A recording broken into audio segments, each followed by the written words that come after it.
Okay, we are live. Welcome. Thank you, everybody who's going to be joining us. We're just going to be waiting for our audience for you to show up. Thank you so much, though, to everybody who has joined.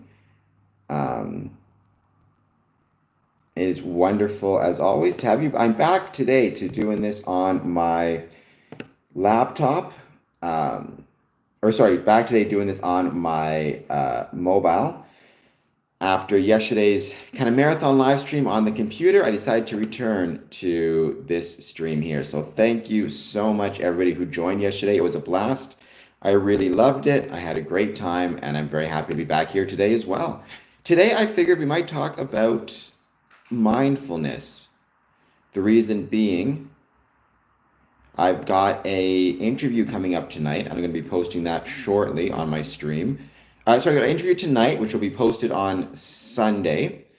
For some reason, I'm not sure if my chat is working or not working. Let me just try something here, make sure the chat is working.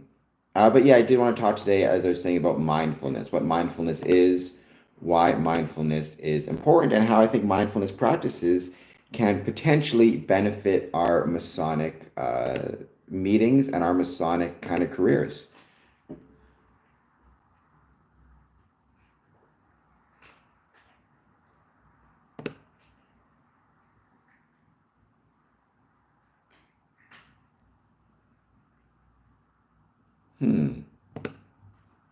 But I'm hoping everybody can actually enter into the chat. If you are watching, put something in the chat just so I can see if I can find it, see if I can see it. Because I feel like I feel like the chat is being kind of funny right now. I'm just pulling up on my, and the chat is how I interact with people. So I really want it to work. Well, here, let me try this.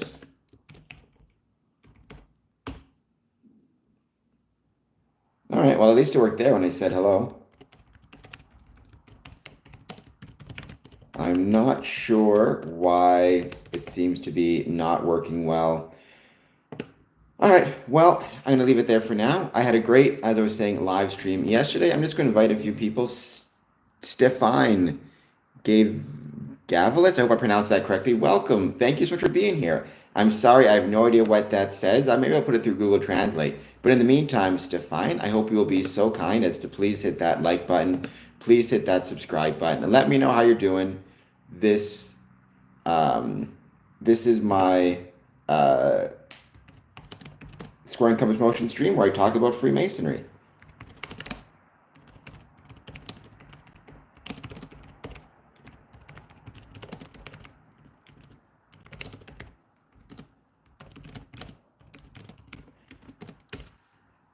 Sorry, Stefan. What language, you don't mind me asking, are you speaking, or where are you from?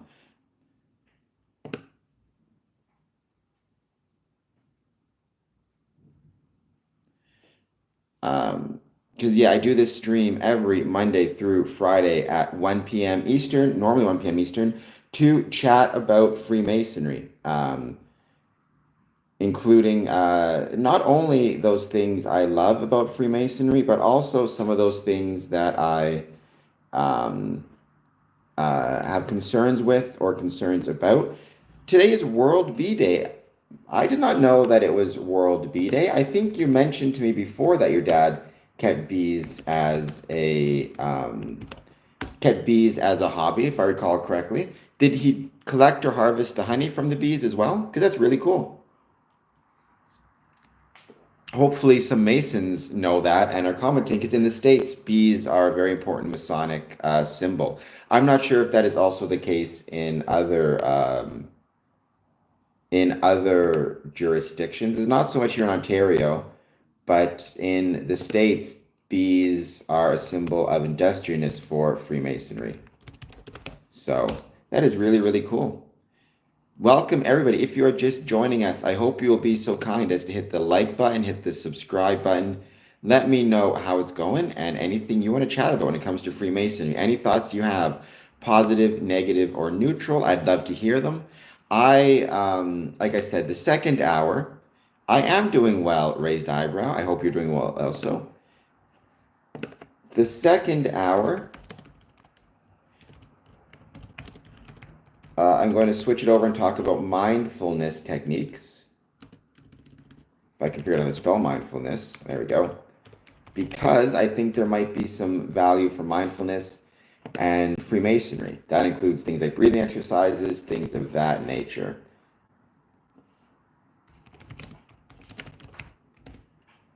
But that's the second hour in. The first hour, we just give it a chance to see who joins us and see who jumps in the chat. Thank you, everybody, though, who has joined us so far. And everybody who was there yesterday for our very, very fun and very enjoyable marathon live stream.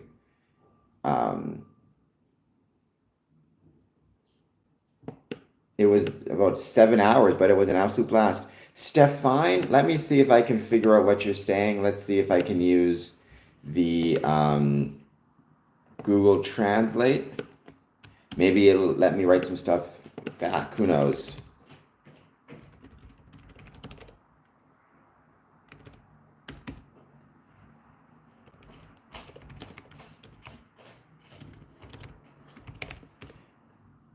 We have one vote for do you practice? Let's see. At Disney. Korean, apparently. Okay. Well, let me see. Oops.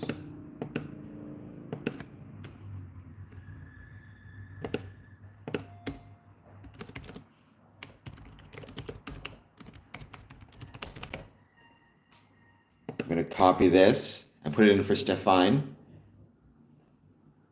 That is true. If it wasn't for bees, there would be no flowers. I mean, I would think that bees are pretty important. So Freemasonry and bees, maybe I could talk about that for a little bit. Because like I said, bees are a very important symbol in Freemasonry. You often see honeycombs and stuff in Masonic lodges in the States.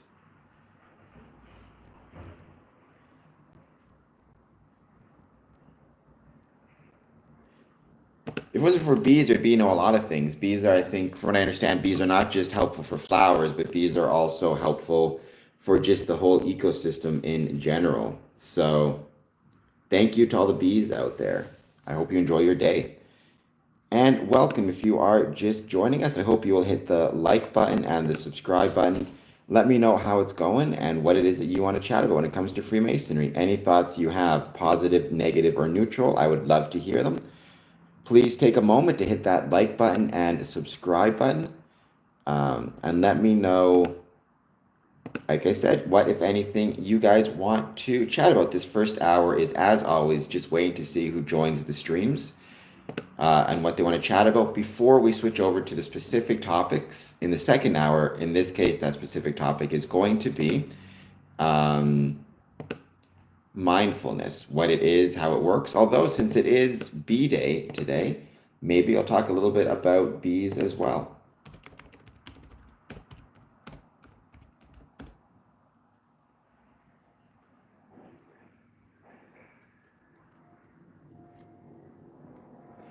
Yeah, that's true. But at least they can only sting you once. So even that is better than, say, hornets, which can sting you multiple times. I've got a couple bee stings. They're not fun, but they're just trying to defend themselves. They're not, 3 votes, mindfulness techniques, 1 yes. Sorry, 2 yes, 1 no's. If you voted yes, let me know what they are in the comments, in the chat. Welcome, buddy. Thank you for being here very much. I truly appreciate it. And thank you for all of your comments once again on my Twitter/X. I know a couple brothers from Utah who've actually been on the channel in the past. One of them has a channel called High Altitude Investing. He talks about cryptocurrency. But welcome. Thank you so much for being here. I'm sad to say I've never had the chance to visit a lodge in Utah. I've passed through Utah, but never had the chance to actually be there. So I'd love to one day get there and visit a lodge. I hear Salt Lake City has a gorgeous and beautiful Masonic building, if I'm not mistaken. I remember when I passed through there on a train. I was going from California to Chicago on a train, and I passed through Utah. I thought it was absolutely gorgeous. But thank you so much for being here. I'm not sure, buddy, if you've seen any past episodes of the Square and Compass podcast or my live streams or any of my other content on social media, such as Medium, etc., etc. Let me know if you have or if you haven't. I would love to. Where is St. George Lodge located? Is it located in, like, is there a St. George, Utah? Is that where St. George Lodge meets, or is it a separate separate building?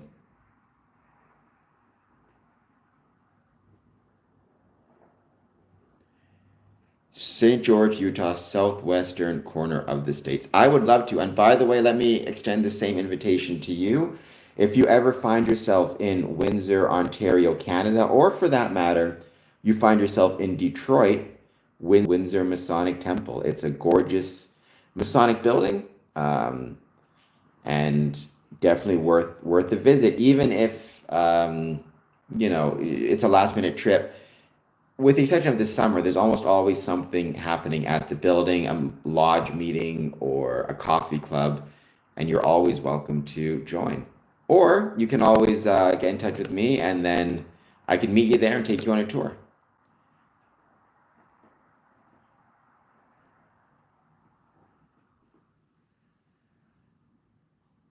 How how big do you find your lodge is, if you don't mind me asking, like membership wise?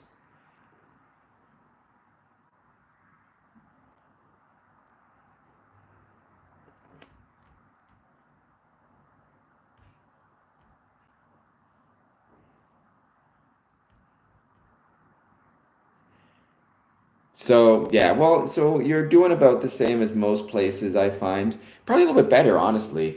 90 membership with 20 active. Um, about 20%, assume 100, round up.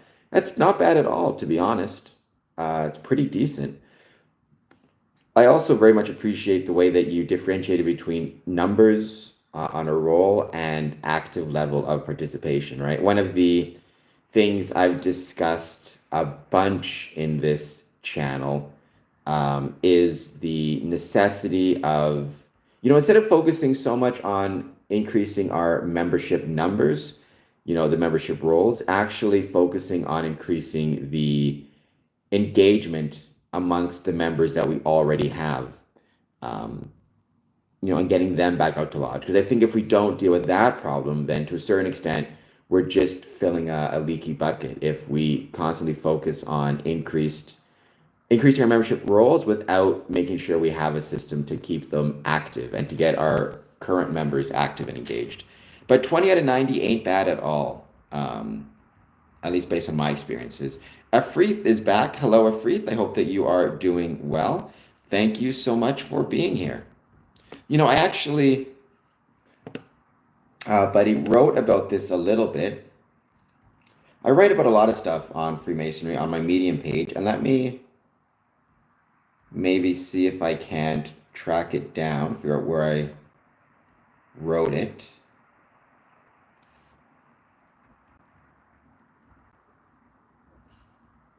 Here you go. It's more than a game.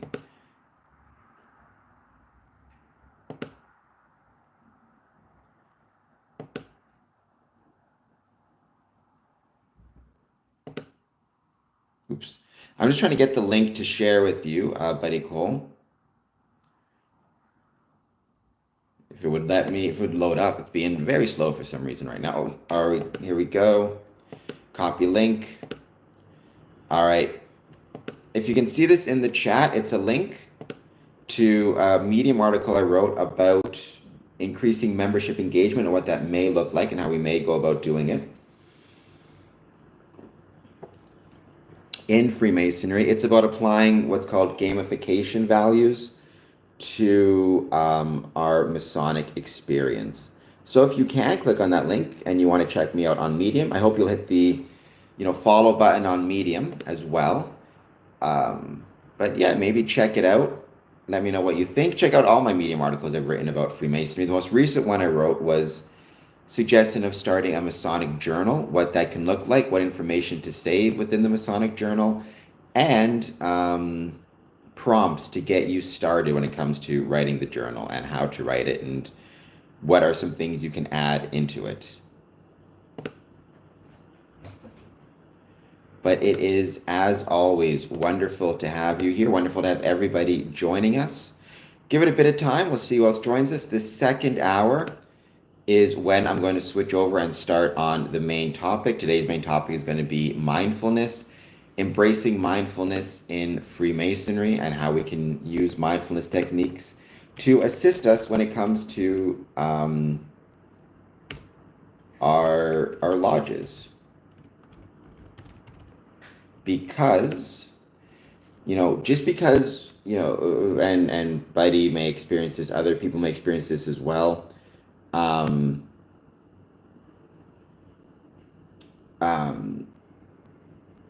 was I saying? Just because we're sitting down, just because we have a meeting where we have to do the minutes, et cetera, doesn't mean we can't try to incorporate some other things into those meetings as well, including mindfulness practices, meditation. Heck, I've even suggested including light exercises into meetings to encourage physical health and well-being. I'm excited to take a look. Retention can always be improved upon, not just in craft, but also in appendant bodies. Bringing up the appendant bodies is Buddy Cole, and he is absolutely right to do so. He's absolutely right that retention can be improved in both the craft 3 degrees and the appendant bodies, whether that be Scottish Rite, York Rite, Shrine. You can look at other jurisdictions, like there's different appendant bodies in South America and Europe. But for our purposes, we'll stick to kind of the big 3, if you want to call them that. Yeah, retention is more and more the major challenge I think that we are facing in Freemasonry. I've had my own ideas on how to resolve those issues, but I do think retention is becoming the main problem, right? The challenge for a lot of people becomes when you bring in appendant bodies is our, brethren, due to family and work commitments, being, forced to choose between appendant bodies and craft lodge. And where does that become the issue, right? So, for example, if you've got a wife or a husband or whatever it is, partner, who's saying like, you can go out once this week to a Masonic event, but the rest of the week I need you home because I got to work or whatever it is, and so you have that one night that's free, and there's a craft lodge event and a appendant body event that week. Which one do you go to, right? Which one do you focus on? The more Masonic responsibilities you have, the harder it can be to juggle them all when you also add in work, family, etc. Hillbilly, gay hillbilly, good afternoon. Welcome back. It's good to see you. I hope that you are doing well. Could the queen bee of a hive be compared to a master of a lodge as everything revolves around her? I suppose. I mean, certainly, like I said, the beehive is a very ubiquitous Masonic symbol in the States. We don't really have it here in Ontario, at least, or in Canada. It's not. I think emulation ritual doesn't really use it the same way Preston Webb does. Although Buddy Cole in Utah, I'm assuming, as in most jurisdictions in the States, the beehive and bees are a very important Masonic symbol, right? Symbolizing industriousness, hard work, kind of, teamwork, other things like that, right? Beehives are often seen in Masonic lodges or represented in Masonic lodges. So I guess the difference is, right, the queen is the queen forever. The master, to my understanding anyways, the master is the master for the year, and then another one comes in. And the master is voted on. The queen, it's in nature, so there's no democracy amongst the bees. 6 votes. Douglas Marks, all is well. Thank you so much for being here. I hope that you are doing well.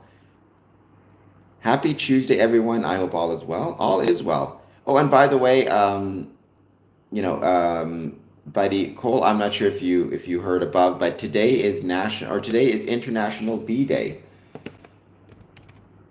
And so again, it's a very Masonic day, as the bee is a very important Masonic symbol. I think more so in the Preston Webb, more so in the Preston Webb ritual. We've got 7 votes. Do you practice mindfulness technique? Yes, 21%, no, 29%. My next question could be, does your Masonic lodge or body incorporate mindfulness techniques in its lodge and experiences? But I'm guessing most would say no, although would be really curious to know if any do, and what that can look like. I do see the beehive symbol throughout Utah Masonry, given that it is also on the Utah state flag. It might also be a bit more prevalent in Utah Masonry than in other jurisdictions. I did not know it was on the Utah flag. Utah flag. That is very, very cool.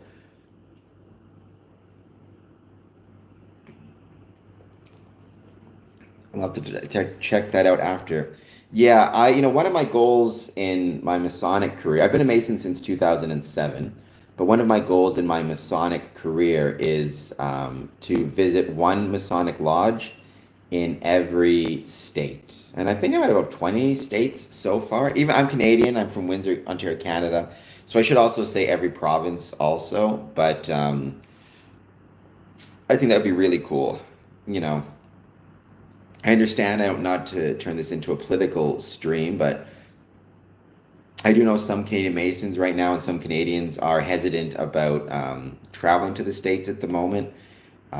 Even though I can understand the hesitancy, love my American brothers. I know a lot of great American Masons that I've had the chance to sit and lodge with, especially in Chicago, Illinois, and Detroit, Michigan. So I keep on trying to visit as often as I can.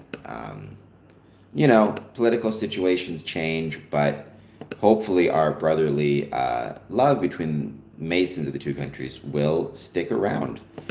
And by the way, if you are just joining us, please take a moment, hit that like button, hit that subscribe button. Let me know how you're doing in the chat. As always, the first hour, it's really just people asking questions, waiting for the audience to kind of find us. So by the way, buddy, if you have any questions about Freemasonry, my Masonic journey, my experiences in Freemasonry in Ontario, please ask. I will do my best to answer. You can either, even if you want to just know my personal opinions on subjects and topics, I will do my best to answer. Like I said, I have been a Mason since 2007, so almost 20 years, which is crazy to think. I'm 41 now. So I certainly don't have all the answers, but I can at least give you my experiences and my thoughts on what I think creates a successful Masonic experience, or what I think about Freemasonry. And I might not know something as well, which sometimes my favorite questions to get are questions to which I don't know the answer, because that way it forces me to try to learn something new. And then the second hour is when we switch over and talk about our main subjects, in this case, mindfulness. Yeah, no, like I said, I see it fairly commonly in my travels to the States. The beehive pops up. I know, Nicole, I know, but nonetheless, I like to think my whole face is good, even if my nose is catastrophic. Please, by the way, hit the like button and subscribe button, Nicole, even though you think my nose is catastrophic. Or we could put like a bunch of hearts for my nose. So I'm trying my best here. I'm a bit newer. I joined in end of 2016. What do you value the most from your Masonic experience?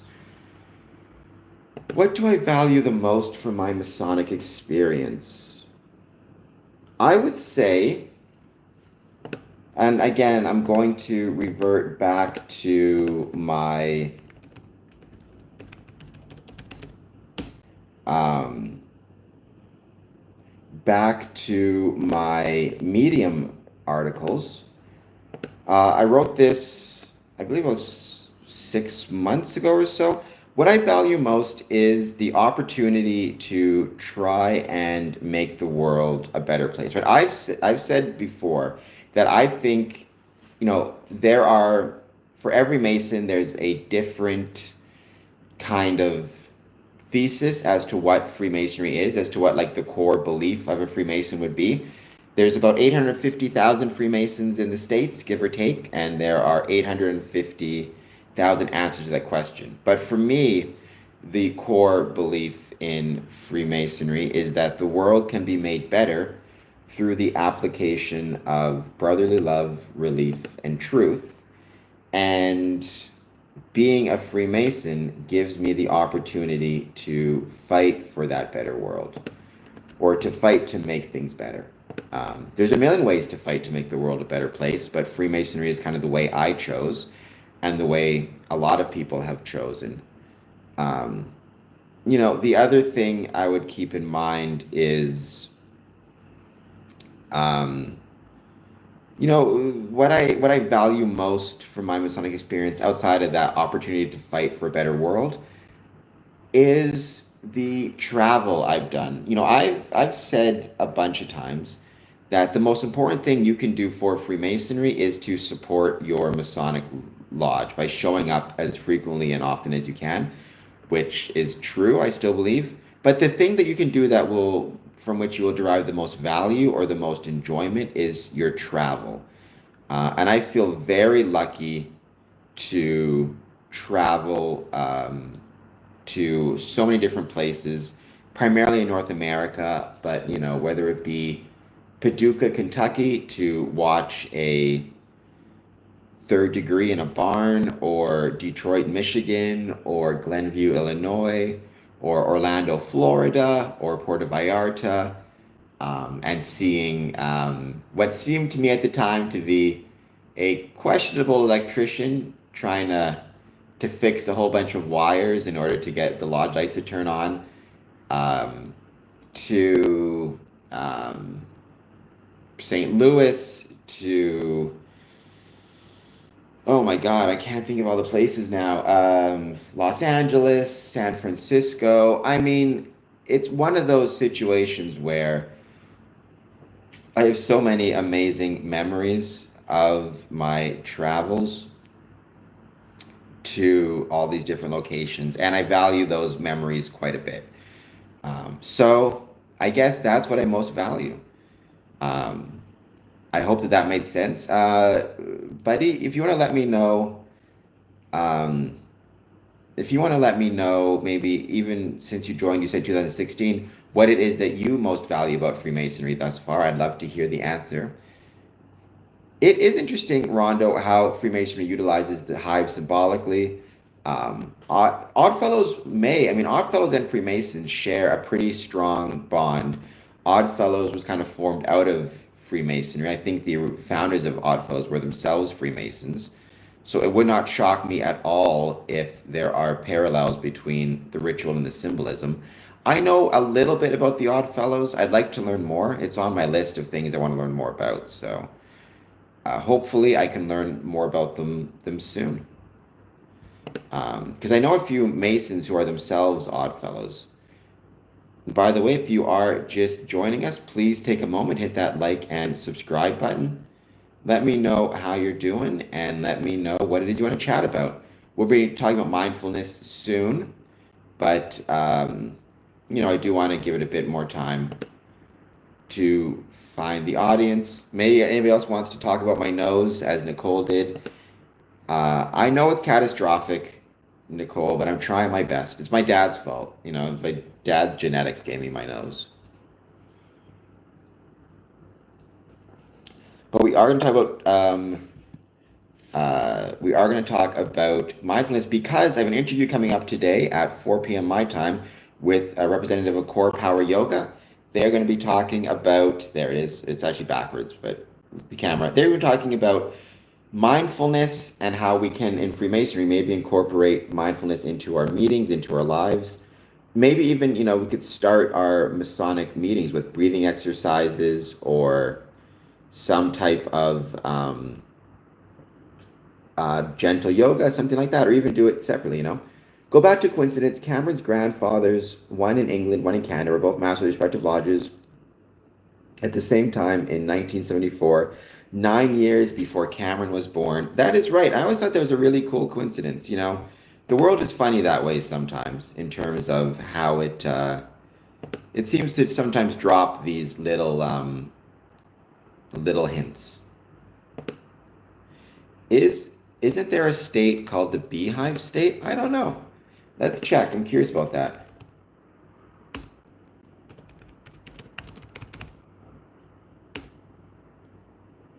I guess Utah is called the beehive state. It's not just that it's on the flag, it's actually called the beehive state. That is really cool. For me, I think the value most is that I'm encouraged to be better in all aspects of life as a man of God, as a son, as a brother, as a neighbor, as a citizen, etc. As I go about each day, I can apply the lessons from the Masonic degrees in order to become a better person today than I was yesterday. That is a great answer. And I'm glad that relatively early in your, I mean, 8 years is not, 8 years is a nice little run, but, there are Masons who've been around for 50, 60 years. But relatively, early-ish in your Masonic career, you received that value. And I agree with you 100%. I do think Freemasonry encourages us to be better in all aspects of our lives, whether it be, as a man of God, a son, a brother, a neighbor, a citizen.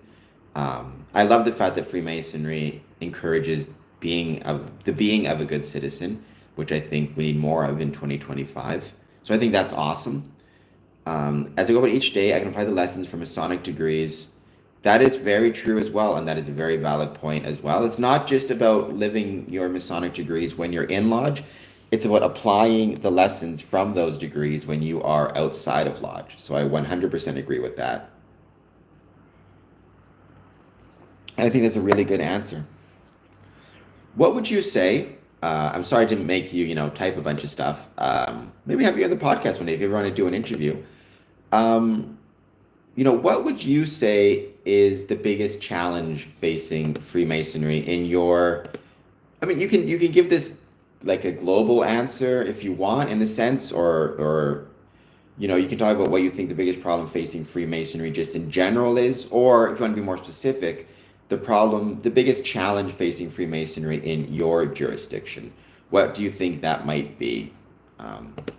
Curious if it's the same thing as what I see facing us here, which is again the challenges of membership retention and what that actually looks like.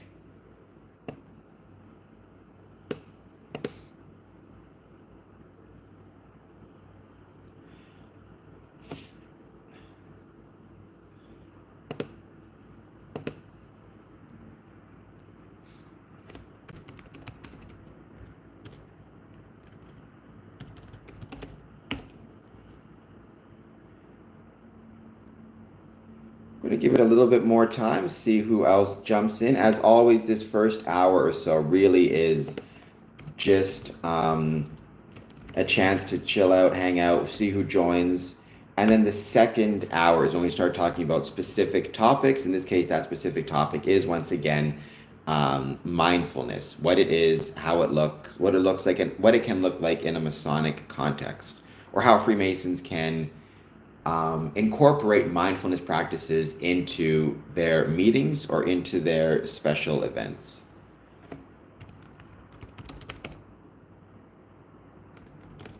By the way, if anybody knows any Freemasons in Manila, Philippines, let me know. They're having a world conference on Freemasonry there. I'm trying to get more information about it because I know very little about the conference. I'm not even sure if all the lodges that are attending, or if it's a conference that's recognized by UGLE. I'm still trying to figure that out.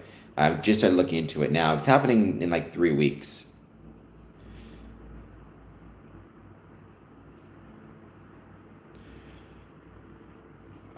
So membership, I mean, that's a really good question, Rondo. Different jurisdictions are dealing with it differently. There have been, and even from the podcast world, there have been some podcasts that have actually done interviews with Masons asking, like, or ex-Masons asking, why did you walk away? Why did you leave? There's also been a few jurisdictions that have actually done surveys where they've sent out, um, letters and surveys to both members and ex-members, asking them, why they may have left Freemasonry or why they may have left the lodge. Um, but I do want to get back to your thing in just one point. I just want to talk to Buddy Cole again one more time. Well, the Grand Lodge of Utah is the second smallest of the state Grand Lodges in the USA. We sometimes switch places with Alaska for last, so numbers in general are an issue. But as much as we'd like to see our membership grow, there are a lot of benefits to being a member of us. That is true. There are a lot of benefits to being a small jurisdiction if you can. The key is your ability to leverage those benefits, right? Because, and also there's a sweet spot with everything. I mean, if I don't know what quorum is in Utah, I'm guessing three, which seems to be a very common thing in the States. In Ontario, it's seven. You need seven members to attend quorum. So if you have a lodge of, six people, by definition, it's too small to function. So there is a sweet spot there. But I do find sometimes, a smaller jurisdictions means you have more time to spend with individual Masons on mentorship, for example.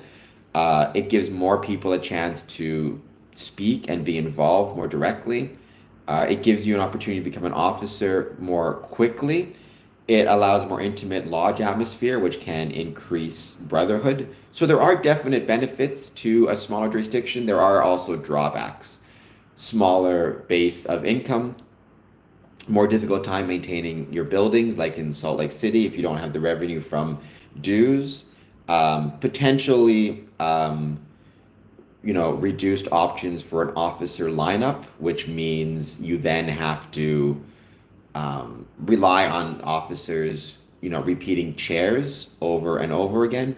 I was in Elko, Nevada, interviewing a couple really, really cool brothers from a lodge there. And Elko, Nevada, it's a mining town. It's a small town. They have a very small number of Masons.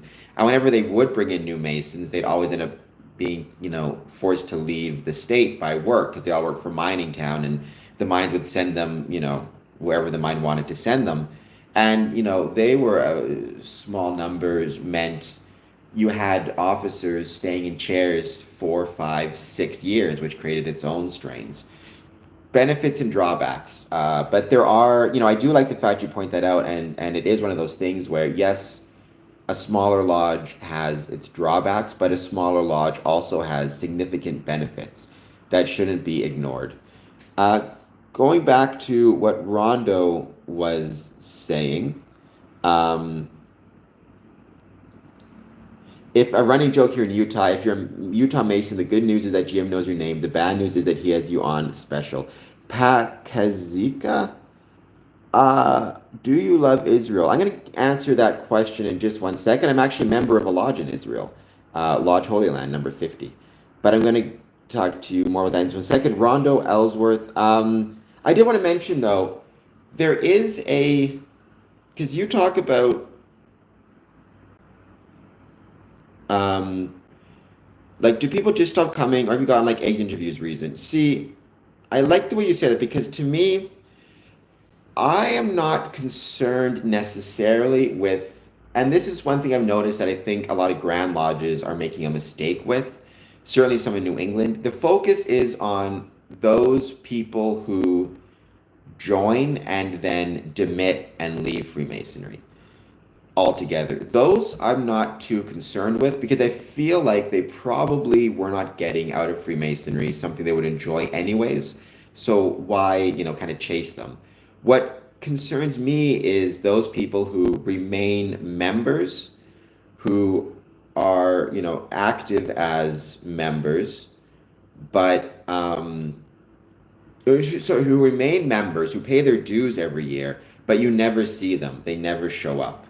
Um, and those are the people I'm concerned with. The problem is whenever I would speak to them about why they've stopped attending lodge, the answer was always some version of work and family.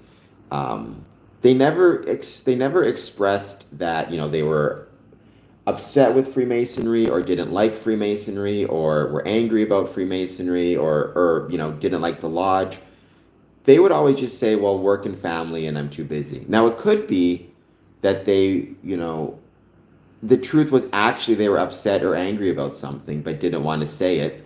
Um, and as a result, just used work and family as an excuse, which is very possible. Or, it could just be that that's the case, but that is a very hard thing to fix, right? Like, how do you, especially when you have greater and greater economic challenges, or at least economic uncertainty, two-income households, family life taking up way more time for people, and a consistent withdrawing from civic society across America and Canada, as explained in like Bowling Alone. Um, and the movie Join or Die, right? How do you combat those things?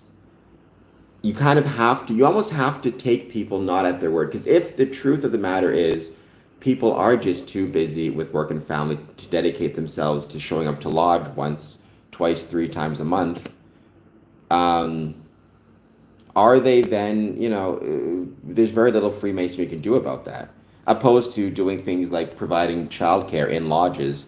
So when the Mason is in his lodge meeting, he can bring his kids to the lodge room and put them in a daycare center or something to that extent, right? Like at that point, you're almost just trying to fight to make it as convenient as possibly can. Um, So, Pakazika, sorry, Donald Plazik.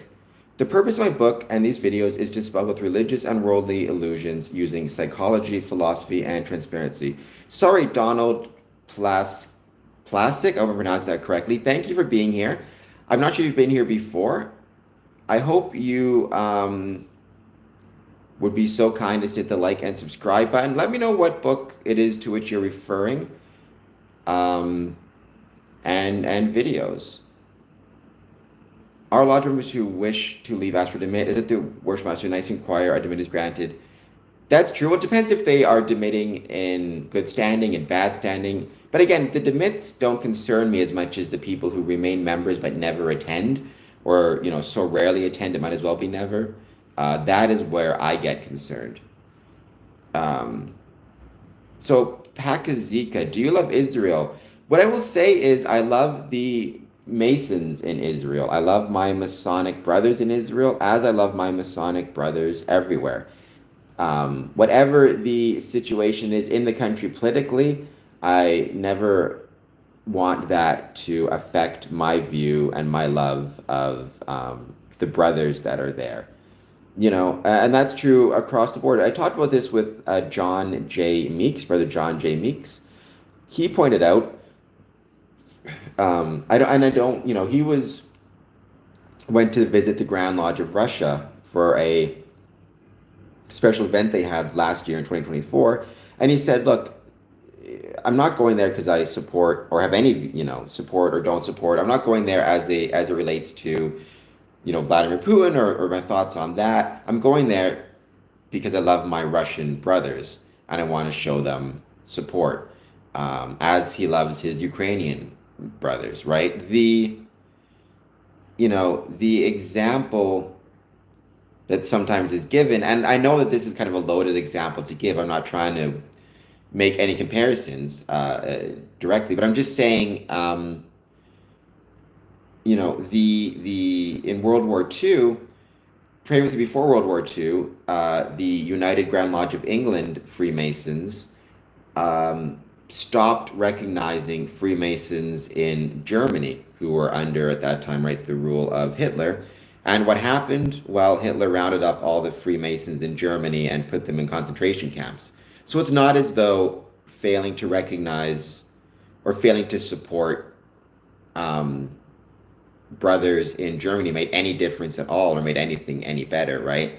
You want to support and love your brothers wherever they may be, whatever country they may be, without getting into or considering, the political situation under which they're living, because they don't have any say in that, right? As much as the conspiracy theorists would like to claim otherwise.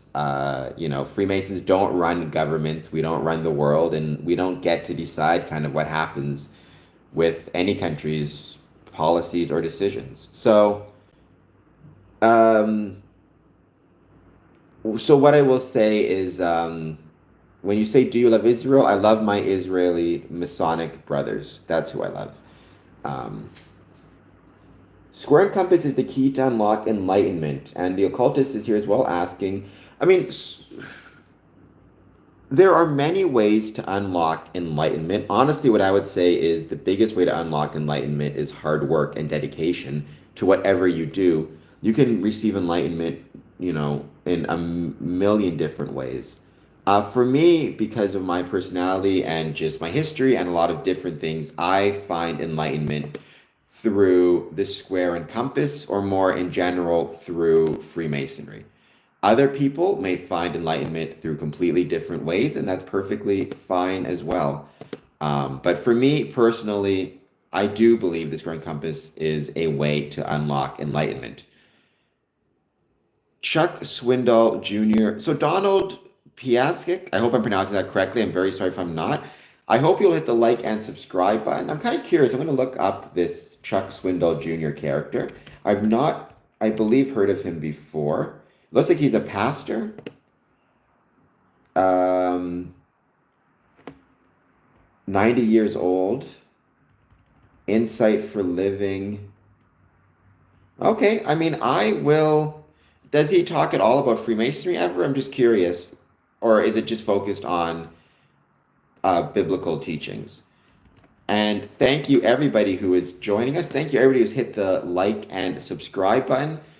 Do you practice mindfulness techniques? 13 votes. Yes, 62%. No, 23%. What are those? 15%.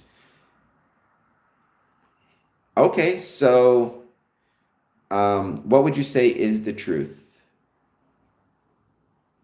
I didn't, but I clicked on it. I saw what it was. I thought that was awesome. So I want to check it out. It's interesting the way they do that video where it's a whole bunch of doing well, Courtney. Good to see you. Where it's a whole bunch of like people on the screen on the squares. I mean, that looks to me a little bit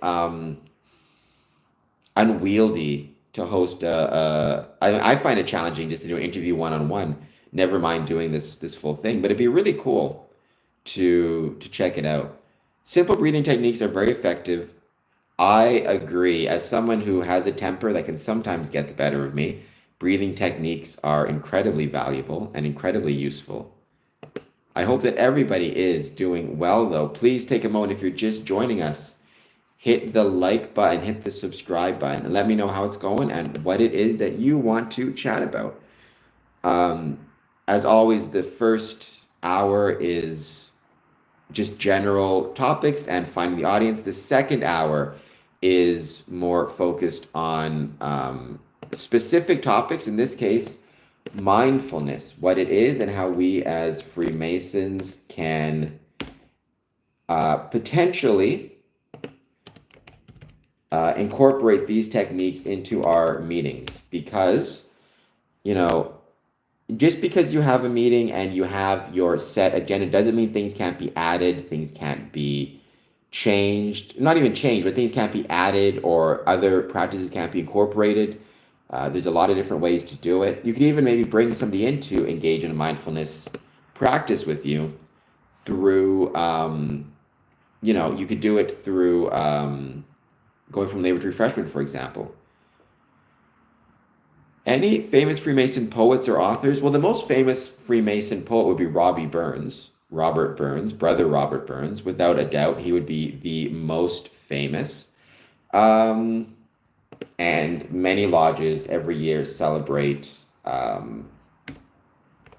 Robbie Burns Night. I've even been to a few Robbie Burns nights, which are really fun. I mean, I was going to say like Albert Pike, if you want to count that. I guess he was an author. Chris Hodap, Freemasonry for Dummies. Mark Twain, Sir Arthur Conan Doyle. So a few.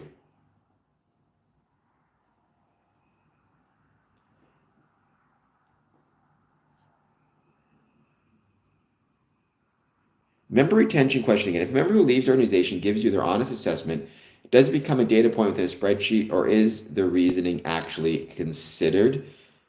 Good question, and I don't really have a good answer for that because it's going to depend on jurisdiction by jurisdiction. So once again, right, in Freemasonry, there is no like global order, it's jurisdictional. So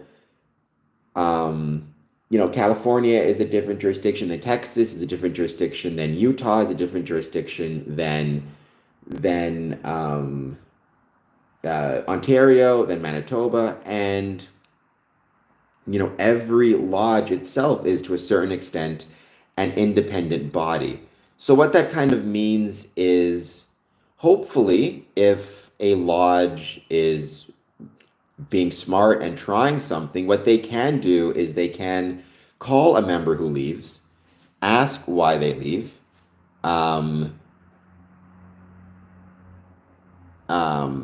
Rudyard Kipling as well, absolutely. Manly P. Hall. So you ask them, they give you an answer as to why they left. They say, I did not find enough esoteric education. Let's just give that as an example. That's what he says. Hopefully the lodge then records that reasoning.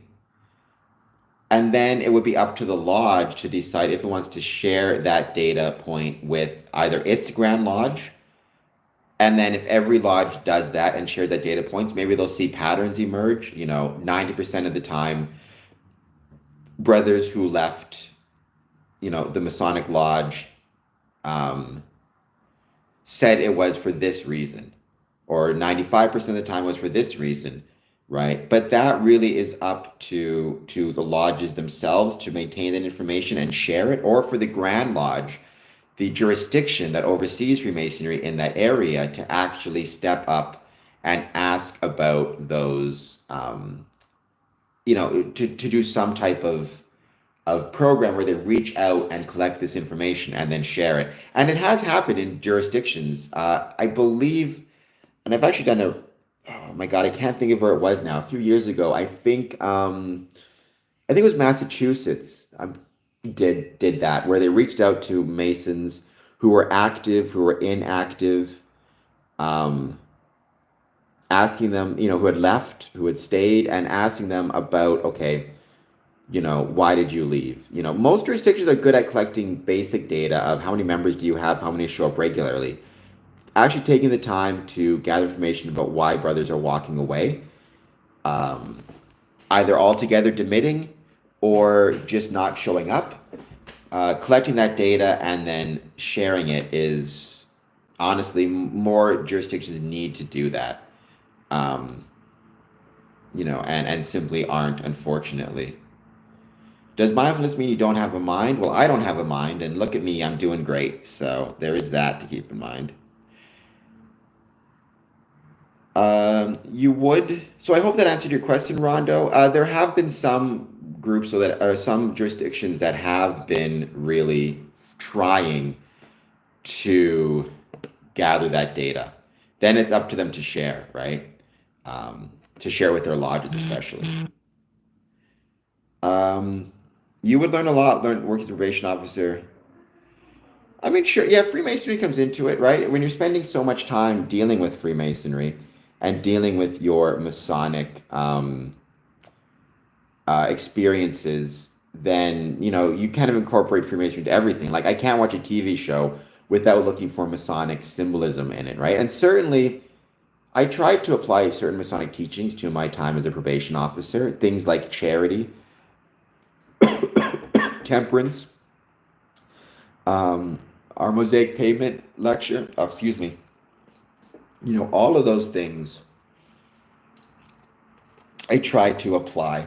And honestly, it works both ways too, though, Dad. keep that in mind. Like it was a really two-way street. A lot of lessons that I learned in as being a probation officer, I tried to apply to my Masonic career, especially when it came to dealing with people I'm having challenges with in lodge, um, how to work with people when we're at cross purposes, how to communicate effectively, how to de-escalate sometimes. I mean, it goes both ways. I became a much better writer because I was a probation officer. I always thought of myself as a pretty good writer, but I think being a probation officer made me a much better writer because there's a specific way to write as a probation officer, which is short, to the point, get the information out you need as clearly and concisely and effectively as possible. Because if you're writing a letter for a judge, let's say, about somebody who's you're seeing for probation, and you're writing a letter to the judge about his that client's progress, his response to probation, whatever it might be, or you're writing like a pre-sentence report, we used to call them, you need to be able to write things clearly, concisely, and the judge is busy. He wants or she wants the information as clearly and concisely as possible. And it's a very specific way to write. It's a very good way to write. And that is a way that I took those lessons in writing and applied them to when I would write the messages for my summons, or when I would write about Freemasonry, or write letters that I had to write for lodges. So it goes both ways, which is something I always like to say. And I don't know if anybody else would agree with this. Maybe um, um, Buddy Cole or anybody else, don't you should take the lessons from Freemasonry and apply them to your life outside of Freemasonry. But by the same token, you may have skills, abilities that you cultivated outside of Freemasonry that you should absolutely 100% find a way to bring into Freemasonry and bring into your lodge, whatever those may be. If you are really good at finances and spreadsheets, try to be the treasurer or offer to assist the treasurer. Those guys need help. It works both ways. It's a revolving, it's a double edged door. When you're coming into Freemasonry, we're bringing somebody in who's a full person, who's had a whole life outside of Freemasonry, and for whom, we want those skills. We're not just want a blank slate. We want a person. I did also want to mention, on data points, Rondo, even Buddy, if you could do this, I'd be honored. I left another link to a Medium article I wrote. I wrote a Medium article about personality assessments. We're talking a lot about Masonic retention. One theory I have is a lot of Masonic retention relates to nothing. It's not about the lodge and what the lodge is or isn't doing. It's not even about Freemasonry. It's about the personality of the brethren. My suspicion is there are certain personality types that are going to that is going to be called there are certain personalities that are more likely to do well in Freemasonry, and there are certain personalities that are not going to enjoy it. And my theory is maybe if at the start of the application process we test somebody for their personality assessment or personality type, we can kind of gauge. What you do is you send out, so the theory would be you send out a personality assessment to every member of a lodge. And they take these personality assessments and you get the results. And then you divide the results between the results of those Masons that are active and regularly attending lodge and engaged, and those Masons that are not engaged and have either walked away and aren't showing up, or even maybe have demitted and left altogether. You combine the two, you look at the two, and then you say, okay, are there a certain type of personality that is the same amongst all of our engaged and active Masons versus is there a certain personality type and trait that is the same for, all those brothers who walked away? And then maybe you test for that in your new applicants. So that is the Medium article and link I left there. A double-edged door. I think I mixed up my syllogisms there, or I got a mixed metaphor. It is a door that swings both ways. Put it that way. A revolving door. Pick your term. Um, Dad, that writing, is it called BS? It is not. Actually, it's the best kind of writing, honestly. Like, I'll give you one example, and this is something that was taught to me, and I still think about it now. I was writing a letter. This is actually when I worked in the jail, but it was a similar job to being a probation officer. And I was writing a letter about somebody in the jail who had taken programming, right? And I had said something to the effect of, they have taken a countless number of counseling sessions while in jail. And then the response back was, it's not countless. You can actually count them, so count them.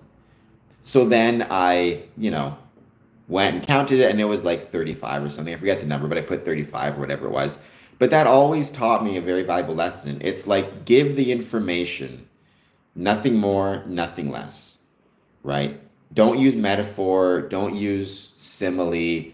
Don't assume the answer for the reader.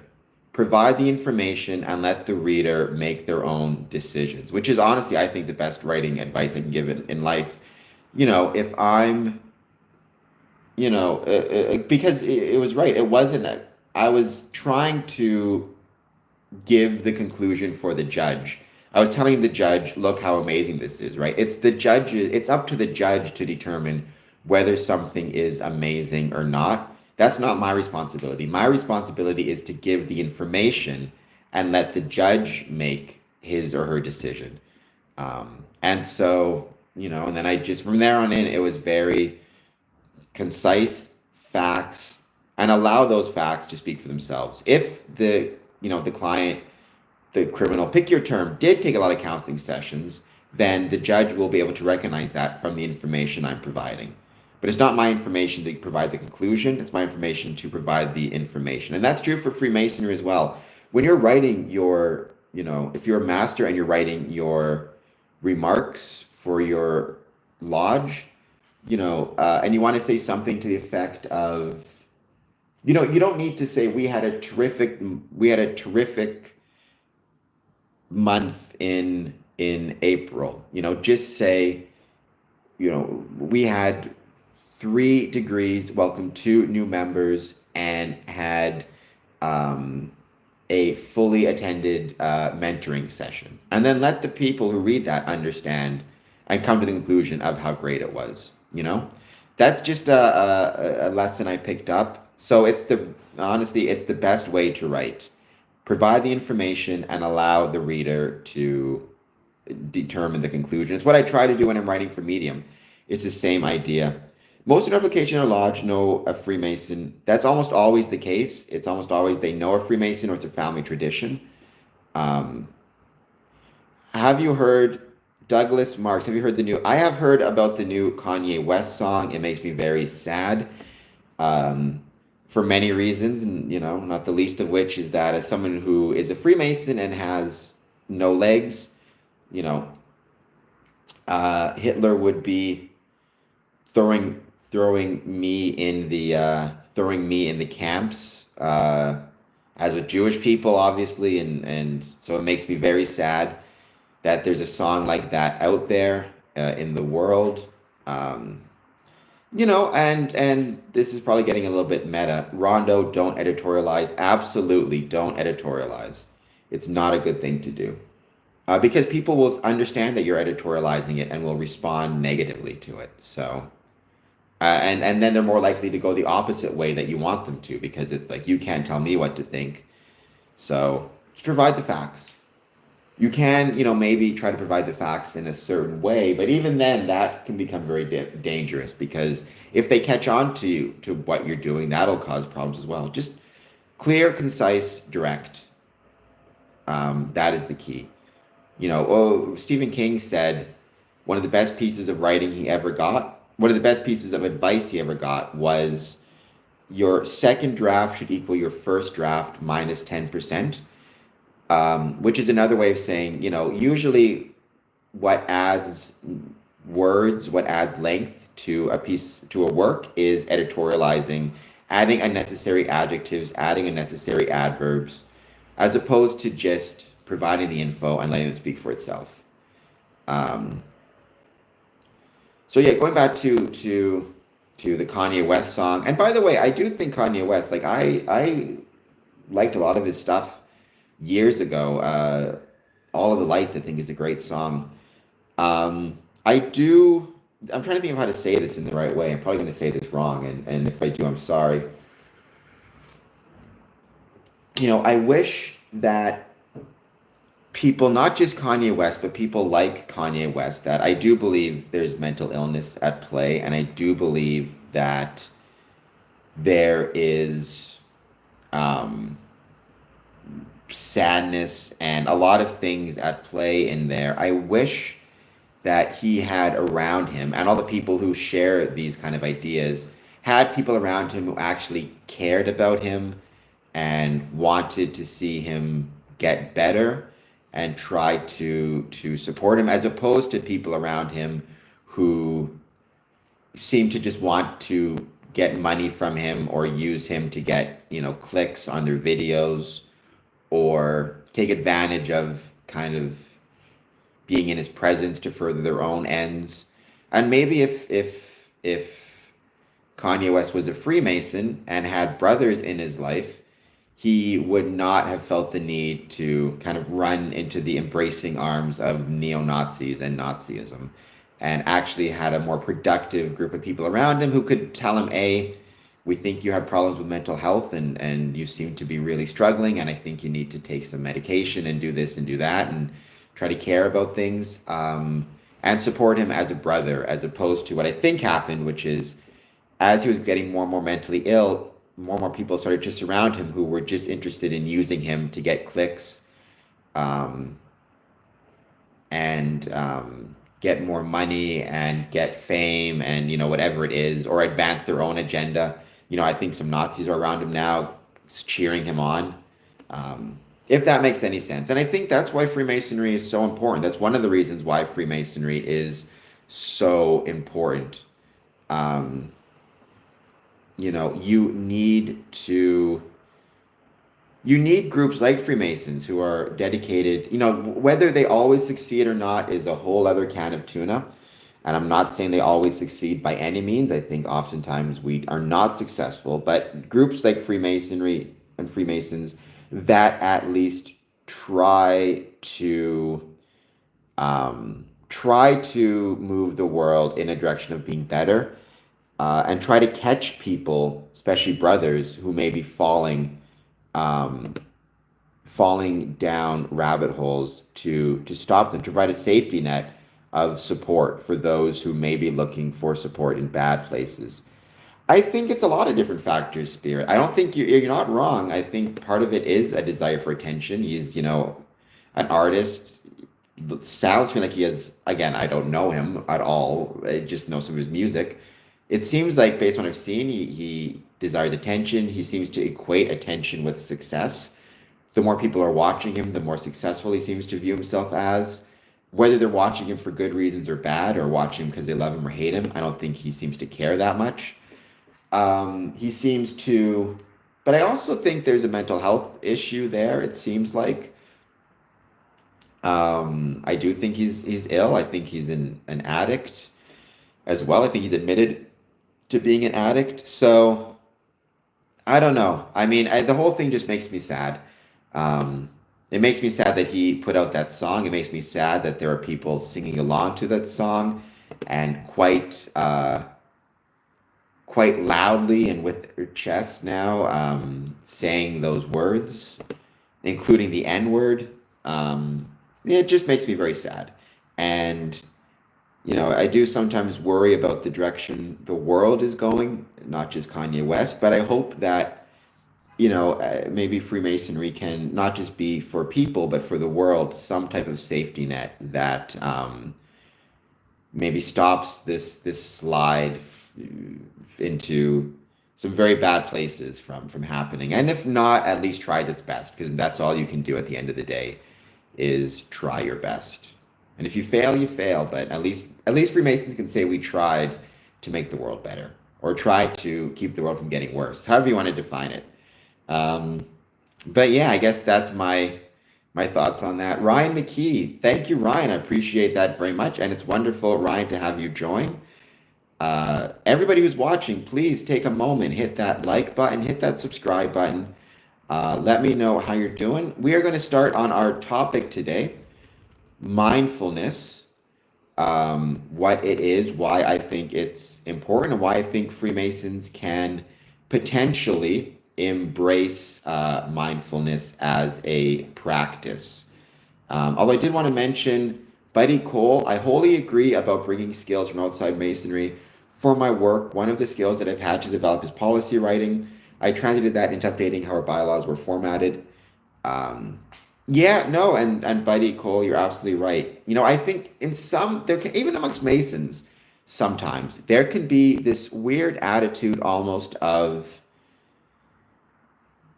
um how do I put this? Of like you're going to join and we're going to build you up from the ground up from scratch, and like, that maybe is more a military thing or whatever, but in Freemasonry that's not the case, right? Where you already have a foundation that you're bringing into the lodge, and we'd be idiots in Freemasonry not to try and leverage that um that foundation and those skills and abilities as much as we possibly can. So, by the way, um, part of the reason I wanted to talk about mindfulness is because in the States, May 2025, I guess every year, May is National Mental Health Awareness Month. Mental health can't wait. And a big part of mental health, in my opinion, is the practice of being mindful. Now, it's not the only way, and in no way does the practice of being mindful can or should, replace other practices, whether it be medications or going to a doctor if you need to, or a psychiatrist. It's just one tool out of many. And obviously, if you have mental health concerns, you should always speak to a professional. Um, Mindfulness is a type of, and I'm getting this from the Mayo Clinic, but I got this on a lot of different sites I was researching. It's a type of meditation, a type of practices which you focus on being intensely aware of what you're sensing and feeling in the moment without interpreting or judging what you're feeling. You know, Practicing mindfulness involves breathing methods, guided imagery, and other practices to relax the body and mind and help reduce stress.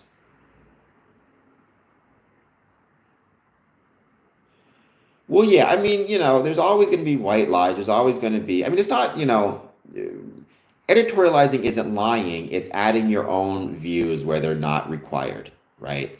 Or where they're not necessary. And they're almost never necessary, to be honest. You know, because again, going back to the idea I gave of, can you tell me more about Vipassana occultist? I'd love to learn more about what that is because I'm not sure. I've heard of that before. So if I'm writing again, John Smith took countless courses. Um, that's not really me lying because the understanding is it's not literally countless. That's me editorializing by providing my views and inserting my views, which is how amazing this is, into the text, as opposed to saying he took 35 courses, which is me just saying the facts and allowing him to determine how he wants to, proceed. Spending too much time planning, problem solving, daydreaming, or thinking negative or random thoughts can be draining, right? Instead of if you're spending all your time in the future, you're living with anxiety. If you're spending all your time thinking about the past, you're living with regret as opposed to existing in the present. It can also make you more likely to experience stress, anxiety, and symptoms of depression. Practicing mindfulness exercises can help you direct your attention away from this kind of thinking and engage with the world around you. You know, some type of guided meditation, breath exercises, things of that nature. The effectiveness of this practices can include reducing stress, reducing anxiety, reducing pain, reducing depression, reducing insomnia, reducing high blood pressure. There's also some research, I guess, that can help with things like asthma, fibromyalgia. But again, I want to make this clear. All of this, you should also be consulting with doctors and medical experts if you have any concerns in these areas. Preliminary research indicates that meditation can also help people with asthma and fibromyalgia. Meditation can help you experience thoughts and emotions with greater balance and acceptance. Meditation has also been shown to improve attention, decrease job burnout, improve sleep, and improve medical controls.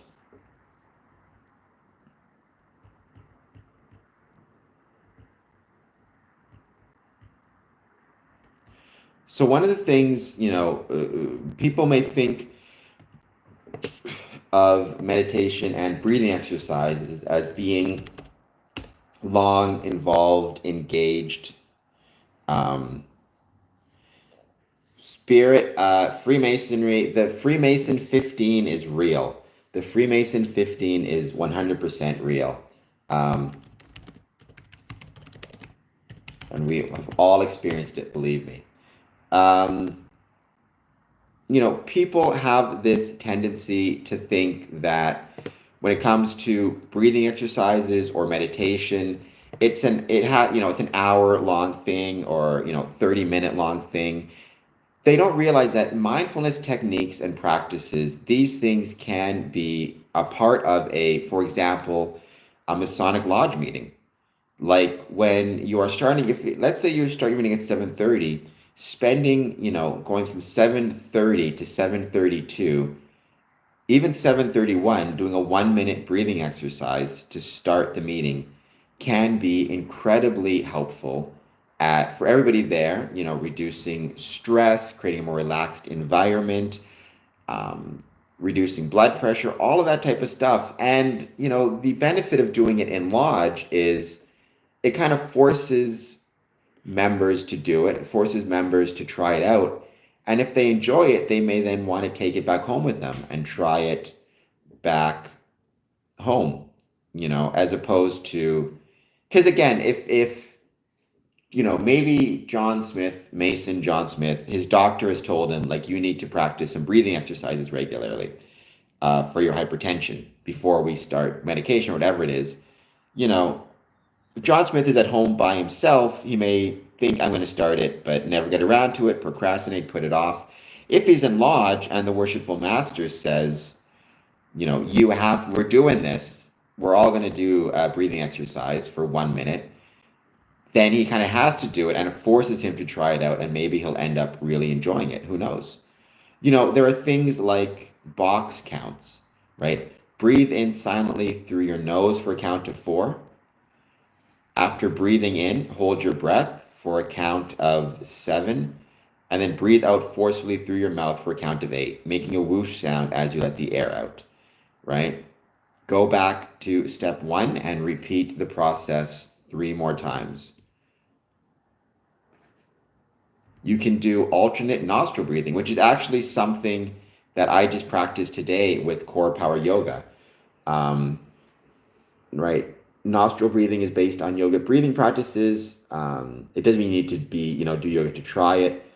What you do is using your right thumb, you press gently on your right nostril, close it, take a slow, smooth, deep breath in through your left nostril, close your neck, close your left nostril with your right finger, release your thumb from the right nostril, breathe out slowly through the right nostril. Keep your left nostril closed, breathe in. So you keep on breathing alternately through the different nostrils. Right. One of my favorite breathing techniques. I used to practice this with some members. Bong, welcome. When I was a probation officer, is box breathing. You breathe in slowly to a count of 4. If you want to, you place your hands on your belly to feel the breath expand. After breathing in, hold your breath for another count of 4. Breathe out slowly and steadily through your mouth, again counting to 4. After breathing out, hold your breath again for another count of 4. So one more time, box exercising. I like this one, box breathing, I should say, because it's a super easy breathing exercise. You breathe in slowly for a count of 4. If you want to, when you're breathing in, you can place your hands on your stomach to feel your stomach expand. After breathing in, hold your breath for a count of 4. Then you breathe out slowly and steadily through your mouth, counting to 4. And after breathing out, hold your breath for another count of 4. Phil Venti, I am not watching the playoffs. I am very sorry. I'm actually not a huge basketball fan. I'm here talking about Freemasonry, though. If you want to, and you'd be so kind, Phil, to hit the like and subscribe button, I would truly appreciate it. And let me know if you have any questions about Freemasonry. So, to me, I think every Masonic lodge should consider starting their meetings. And by the way, anybody else watching this, whether you're a Mason or not, but like, buddy, let me know what you would think about starting a Masonic meeting with a breathing exercise like box breathing, where, again, we'll do it one more time. And actually, we can all try it out together if you want, or I'll try it and you guys can follow along if you want. We're going to start by breathing in to a count of 4. And I'm going to place my hand on my stomach to feel the breath increase or enter through my diaphragm, basically into my stomach and into my whole body. So we are going to go, let's see, all right, here it is. That's 4. Now we're going to hold it for 4. Now we're going to release for 4. Now we're going to hold for 4. And there you go. That only took what? That took 20 seconds. You could do that for another, 3 or 4 times, and that's 1 minute that you can start your meeting with. Or maybe you want to finish your meeting with that. Oh, High Altitude Investing. I wanted to welcome. Thank you for being here. By the way, High Altitude Investing, we have another Mason on the chat from Utah, Buddy. So I thought that's really cool. Got a couple of Utahians? Utahns? I don't know what you guys are called. The Occultist. It's 226. The first 3 days you learn anaspasia, meaning mindfulness of breathing. Then on day 4 you sit for 2 hours straight and start learning. That sounds really cool.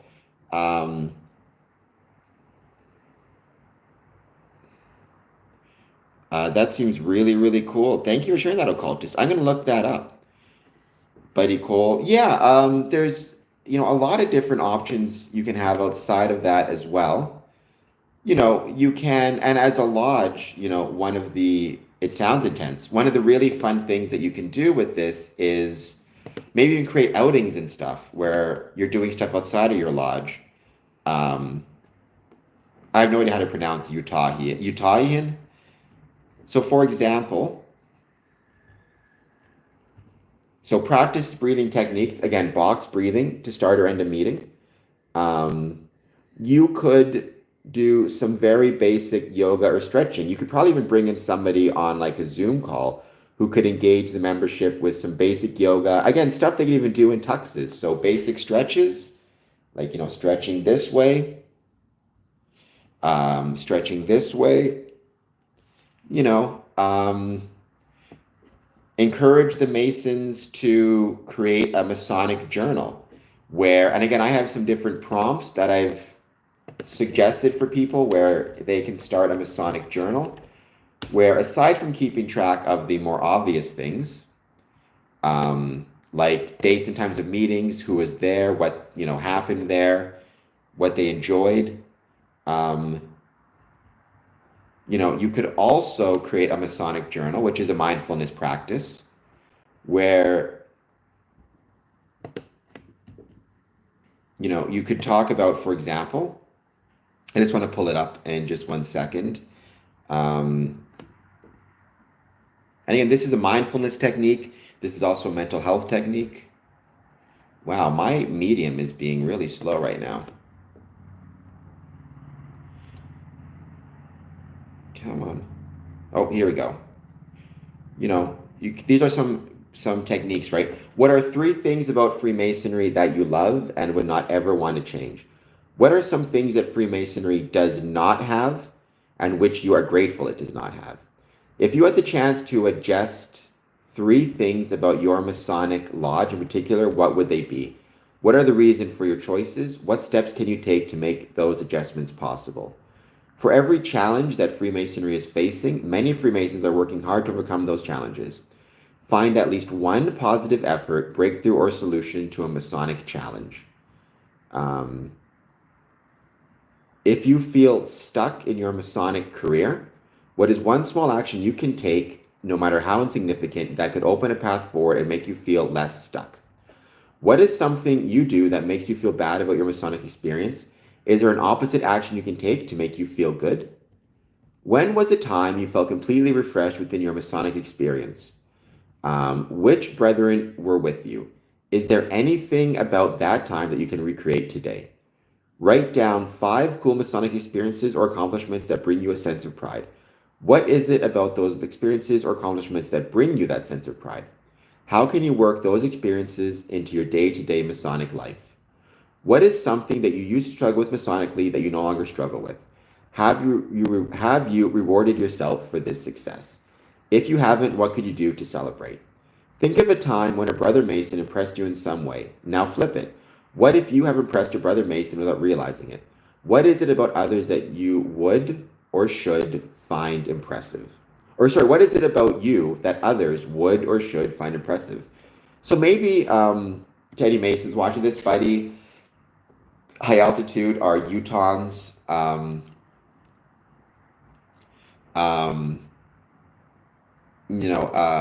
Maybe you could start with the breathing exercises, but then maybe you could also start with the master asks one of these questions to prompt a journal entry or a short presentation. So he asks the members at the start, what are 3 things about Freemasonry that you love and would not ever want to change? Or you could ask them, what is something you used to struggle with Masonically that you no longer struggle with? Have you rewarded yourself for your success? What is something about you that others should admire? You write all that down, or you ask that question, and that encourages mindfulness because it forces Masons to think about it, to write it down. Maybe they could write it down and present it to the lodge, right? That's a way to encourage mindfulness techniques as well. Maybe you as Masons could organize some type of walk, right? Again, a mindfulness walk. We have light exercise sessions in our block, but coming to meditation, older tenants holding their breath. Well, we can even maybe do it for, and Afreeth, I see your question. I'll get it to you in just 1 second. I promise, Afreeth. Thank you for being here. You can maybe do it for 2 seconds. So breathe in for 2, hold for 2, out for 2, hold for 2. Or you can maybe bring that lady who does the light exercises in your lodge, the lady who brings the light exercises into your building can maybe come to your lodge and do them there, even in the break room or the refreshment area. Who knows, I think there could be a lot of value in doing that as well. By the way, please, if you're just joining us, please take a moment, hit the like button, hit the subscribe button. That stuff helps out hugely. So my advice for a new Mason, it goes back and forth. I have a few different ideas, but oftentimes my advice for a Masonic applicant would be from Charles Bukowski. By the way, poetry, either writing it or listening to it can be a great form of mindfulness technique, or even reading it. This is from a Charles Bukowski poem. If you're going to join, I kind of modified it a little bit for Freemasonry. If you're going to join, go all the way. Otherwise, don't even start. If you're going to try, go all the way. There is no other feeling like that. You will be alone with the gods, and the nights will flame with fire. Do it, do it, do it, do it. All the way, all the way. You will ride life straight to perfect laughter. It is the only good fight there is. I always like that poem by Charles Bukowski. And I'm going to leave it in the chat here. And so my advice to a new Mason would be go all the way. If you're going to join, be a part of it. Be as much a part of it as you can possibly be. Otherwise, why even start? And as somebody who likes Charles Bukowski a lot, I think that is very, very valid and very valuable advice. Welcome. If you are just joining us, please take a moment, hit the like and subscribe button. Let me know how you're doing.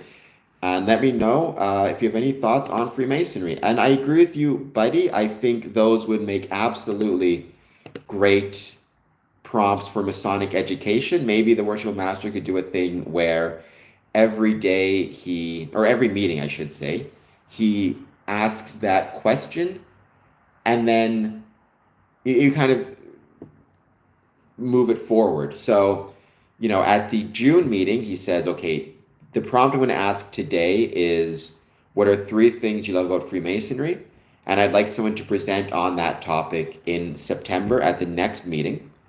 In September, the worship master provides the next prompt, which is, whatever the next prompt might be. What is something you're proud of in Freemasonry that you used to struggle with? And at that same meeting, he provides that prompt, while at the same time, he asks a Mason to present on the prompt from the last meeting. But I also think, even if it's not a formal or official, educational program, just for a Mason himself, just to take the time from mindfulness perspective to ask those questions of himself and write them in a journal is absolutely going to be an incredibly important mindfulness tool. You are welcome, Afreeth. Yeah, once again, Charles Bukowski. If you're going to join, go all the way. Otherwise, don't even start. If you're going to try, go all the way. There is no other feeling like that. You will be alone with the gods, and the nights will flame with fire. Do it, do it, do it, do it all the way, all the way. You will ride life straight to perfect laughter. It is the only good fight there is. Normally, I hate the word only. It is my least favorite word in the English language, but I think in that one case, it actually works pretty well. It is the only good fight there is. I might have even said not to be that guy. I might have used the word one. It is the one good fight there is, because I do hate the word only, but that's one of my own personal, bugaboos. So, yeah, and, Dad, maybe you can suggest to your master, to high altitude, to everybody who, as the master of their lodge, maybe suggest trying to start the meeting or even end the meeting with some breathing techniques, some light stretching, these journal prompts, maybe suggest scheduling some type of walk for brothers where it's like you request dispensation, do it outside the lodge, a mindfulness walk, for example.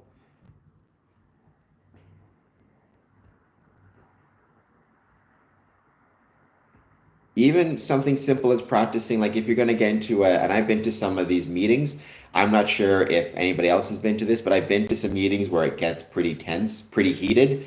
Sometimes I'm the one causing the heating because I can sometimes have a bit of a temper. Taking a few minutes, a few moments, a few breaths before you respond, trying to think about it from the other perspective, the other side. All that stuff matters. All that stuff is really important. All that stuff is necessary sometimes. And that's an example of mindfulness as well. Practicing these values help Masons become better. I agree. And that should ultimately be our goal, right? We want to be, as Masons, practicing a better world, being part of a better world. That to me is absolutely, hopefully that is the goal. I have no interest, I love Freemasonry, don't get me wrong, but I have no interest in creating a strong and vibrant Masonic lodge if it is part of a world that is falling apart. The reason I want to build a strong and vibrant Masonic lodge is because I want the world to be better than it is, and I want people to be better, and I think Freemasonry can help with that. So I think that 100% needs to be kind of the goal by which we operate.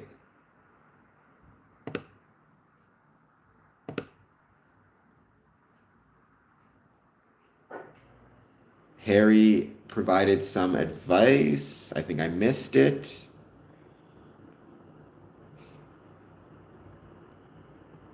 A new member should have all the advice given him on Basic Nation. Yeah, you do want to rely a little bit on your sponsor. That's a very good point. You do want to make sure that you are working with your sponsor. I think that's a very, very valid point. And, lean on your sponsor as well. Because, again, Freemasonry in Ontario may be a little bit different, or is it different than Freemasonry in Utah? It is different than Freemasonry in,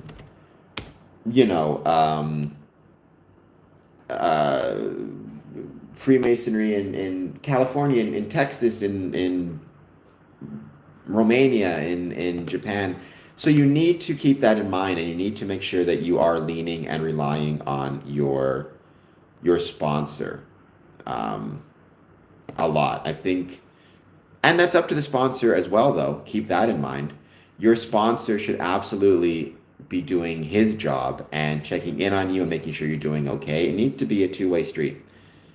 A double-edged door, as I said earlier. I think that would be called a malapropism. So, keeping things interesting over here. But it needs to be both. Yeah, I mean, I would say, hopefully, if everybody's done their job, hello to your sponsor. If everybody's doing their job, then hopefully that will not be the case. But there's only so much a sponsor and can do before eventually the EA just has to join and determine for himself whether it is for them or not for them. Obviously, maybe again, the idea of the personality assessments is a way to kind of help ensure people who are joining it is for them. But it all just kind of depends. It's tough. It's really tough to say.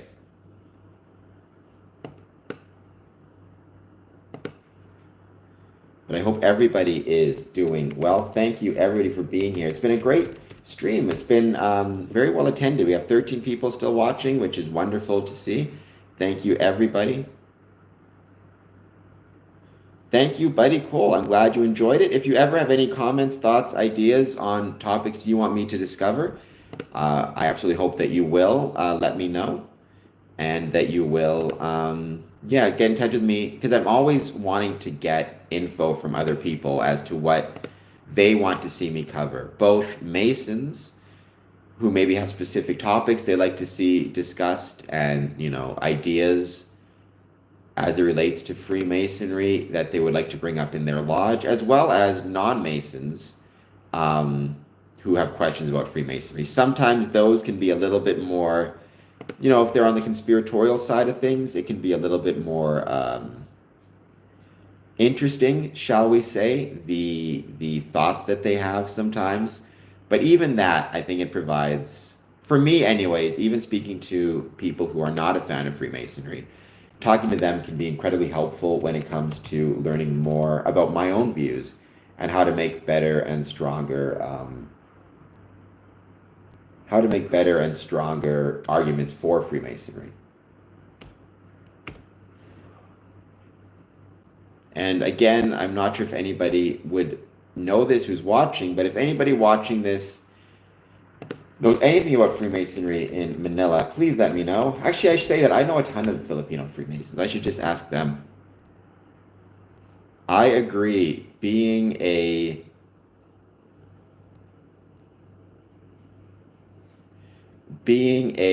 Freemason, being a sponsor, I should say, is a very important job. So I agree with that 100%. And, it's kind of, in some ways, it's kind of the everything, right? It's the start of everything in terms of what matters. Yeah, right? Because if you're not doing your job as a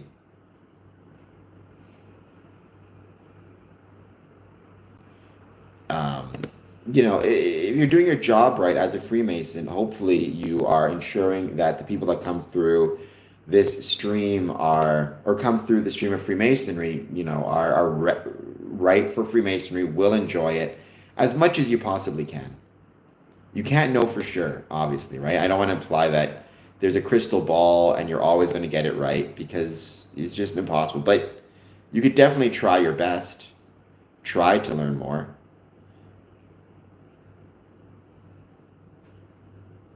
We have 18 votes, by the way. Do you practice mindfulness? Yes, 61%. No, 17%. What are those? 22%. Mindfulness. So the yeses are still very high in the lead, which I do very much appreciate. So I think that we're kind of at the end of the formal part of the stream. Now we're back to just kind of ask us anything, ask me anything. So anything that you want to chat about when it comes to Freemasonry, please let me know. I'll do this for another 15, 20 minutes or so. Then we'll be dipping out. Then we'll be starting a new stream tomorrow, 1 p.m. Eastern. In the meantime, though, pay attention because I am going to be having a ton of stuff popping up on socials. I've got a few different lodges or a few different podcast episodes coming out, which I can't wait for. I've got an interview today talking to, so it's going to be a lot of fun. And I'm very much looking forward to the interviews, which again, this fills in with this topic and this idea of mindfulness and what mindfulness is and how mindfulness can be a benefit to Masonic lodges.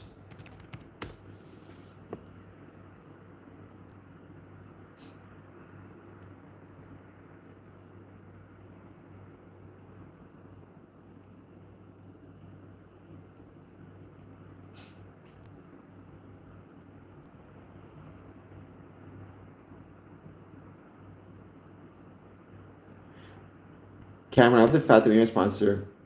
That is very beneficial. That is very, very helpful. That 100% will help you in terms of, being able to talk to him and chat with him, and go to him for advice. So that's the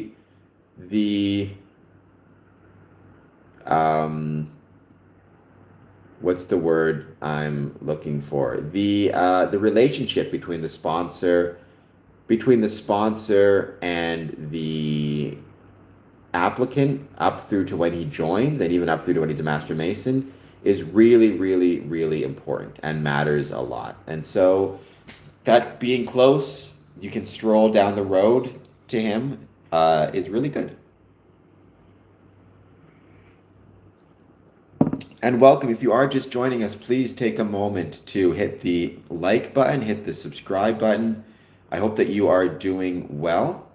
Let me know if you have any. I'm sure there is, but I don't know any off the top of my head. I mean, there are many architects that have been involved in Freemasonry over the years. The person who designed the Windsor Masonic Temple, my home, Pennington, was himself a Freemason. He's passed away now, but he was himself a Freemason, and he was a member of my lodge, and he was an architect. He was a pretty famous architect locally. He did a lot of work in,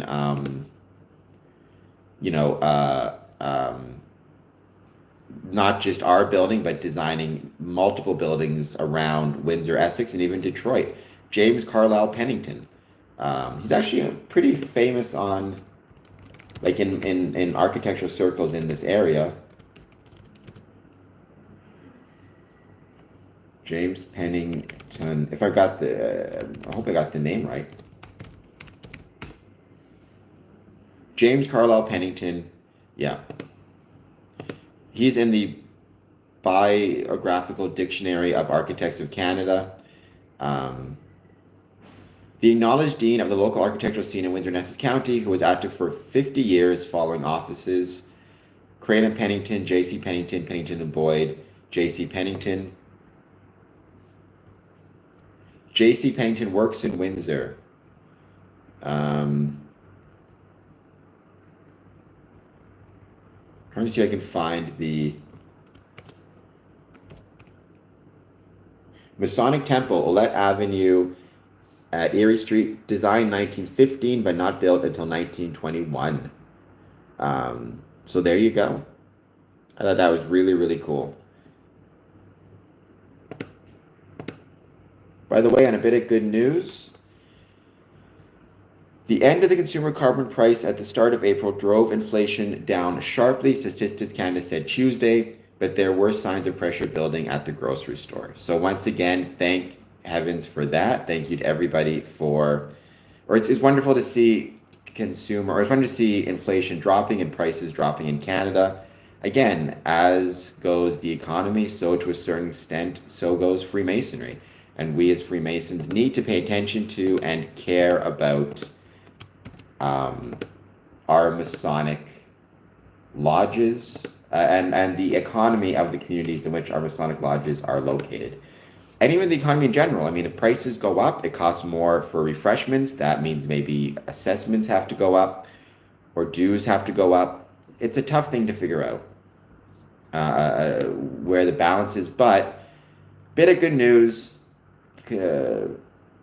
inflation did drop in Canada. So very happy about that.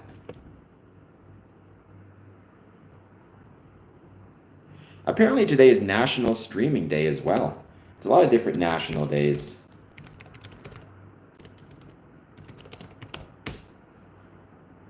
So if you want to support me that way, support me on National Streaming Day by streaming my YouTube live streams. Today should have been today I should have done the full marathon live stream, but I got an interview I got to do today, so can't do that. But thank you everybody for being here as always. I hope that everybody's having a great time. Please take a moment to, if you are just joining us, hit that like and subscribe button.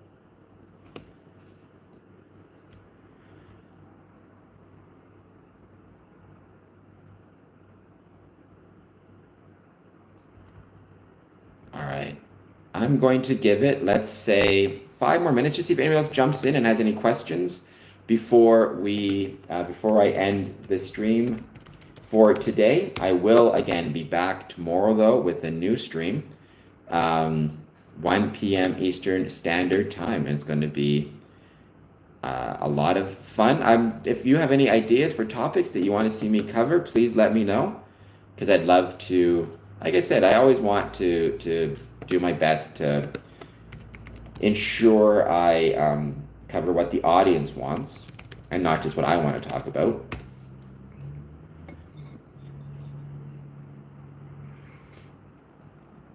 Oh, Dad had to run. Hey, Christopher, welcome back, my horror movie fan. I am doing well. How are you doing? Good to see you again.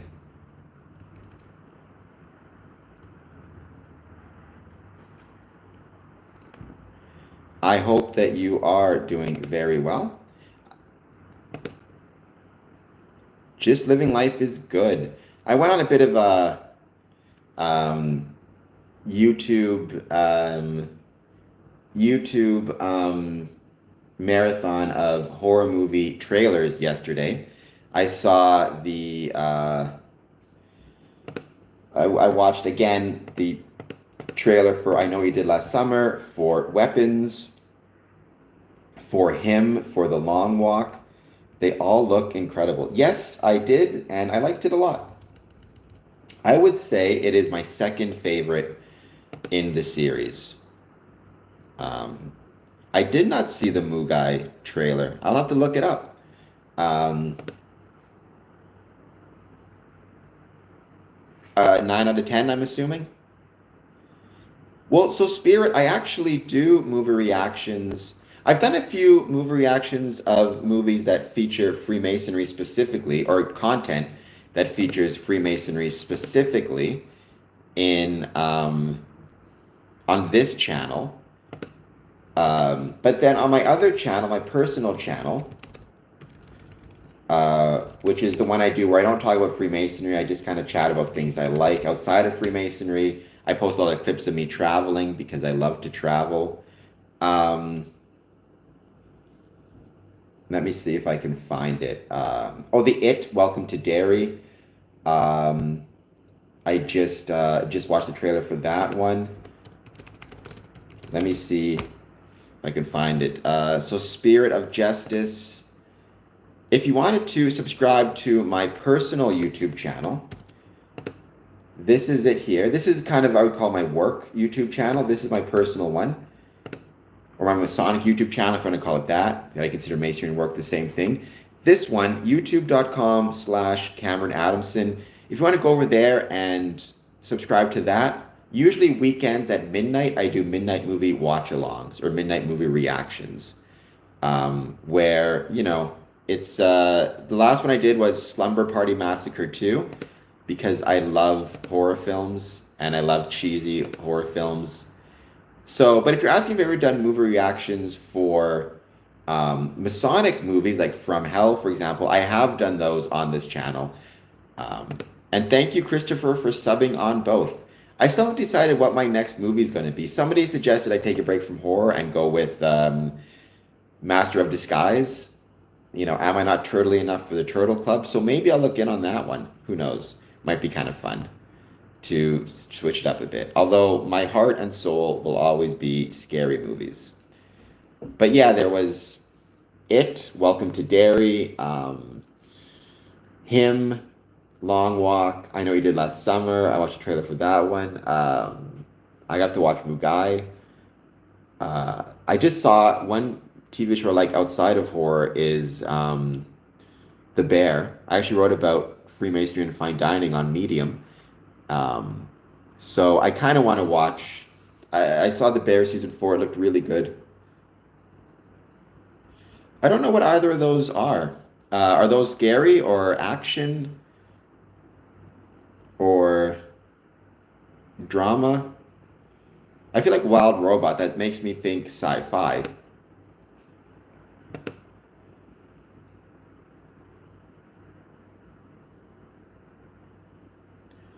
Not scary, action, and animation. Oh, maybe I'll check it out. I don't usually enjoy animated films, but you know, you should always be willing to try something new. I'm a firm believer in that.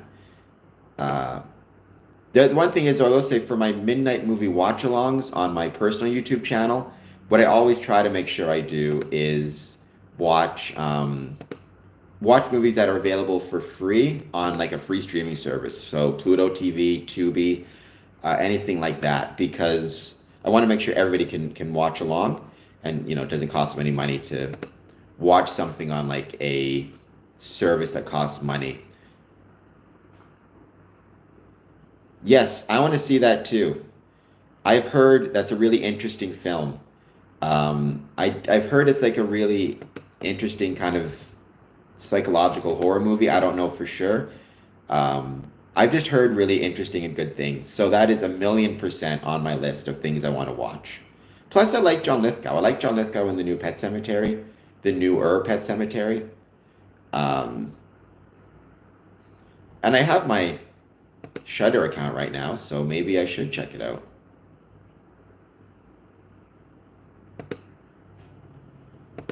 I don't know what's on Tubi at the moment, but it would be worth checking out 100%.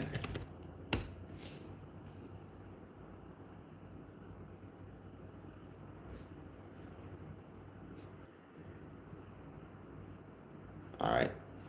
Let's just give this another few minutes before, again, I will be jumping off this stream, but that's okay. I will be back tomorrow 1 p.m. I have not. I don't. Is that on Tubi here in Canada? You know, you guys. I will say this: you guys in the States are spoiled with your you guys are spoiled rotten with your streaming selections on Tubi and stuff. We don't get near the stuff you do. One of my favorite shows of all time is maybe my favorite show, either one or two. It depends on the day. Is Charmed, the 1998 to 2006, and in Charmed, it's available on Prime in the States, but not in Canada, which drives me crazy. 33rd. Oh, yeah, it is on Tubi here. 33 and Beyond, The Royal Art of Freemasonry. 1 hour 30. TVG, so it looks like from 2017, Johnny Royal, director Johnny Royal. He's been on the stream a few times.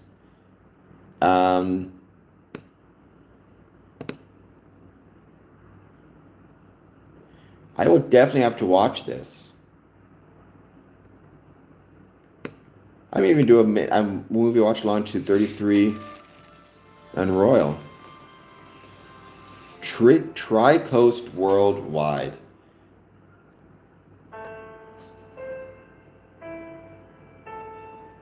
I just pulled it up here right now.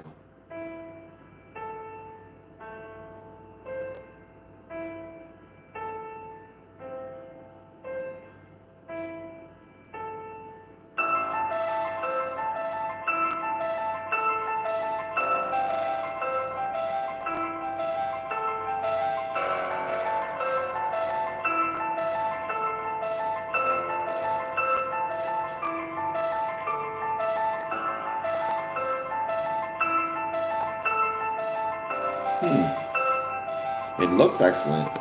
It's a process in which you learn. I recognize some of these guys.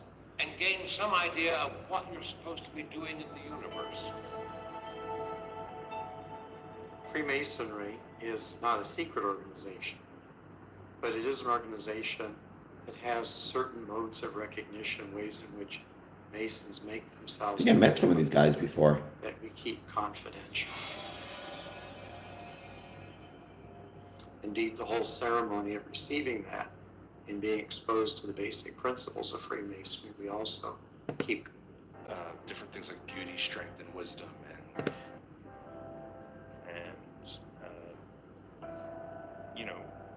even though that's kind of a given, when you really think about it, it can learn how to keep their mouths shut. And that is a thing which we have lost. How can you trust a man if you tell him what's really important to you because you need to get it dealt with, you need to get it out, and he goes and tells everybody what you said? How can you possibly ever trust him again with anything? Why would you? We live in this very strange world. I'm just kind of clipping through some of the clips here. friendships or family. And must be judged by his actions. Interesting. I will check that out for sure. So Tubi for the win. I've been saying there's a ton of good stuff on streaming services right now, and I believe it, by the way. There's a ton of really good stuff on a lot of streaming services, including on Tubi, including 33rd and Beyond. Tubi films are not terrible, sir. Tubi films are wonderful. I love Tubi films. There's all these memes of horror fans, and the meme where you have the guy, he's walking with the girl, and there's another girl walking, and he's looking behind him to see the other girl. There's all these memes of the other girl over here is Tubi, and then over here next to him is Prime, Shudder, and the guy's looking over to Tubi, which, by the way, I think is absolutely the correct way to be. Tubi, in my opinion, has the best horror by a landslide. There really is no comparison. So, and it's free. I mess with Tubi. I support Tubi.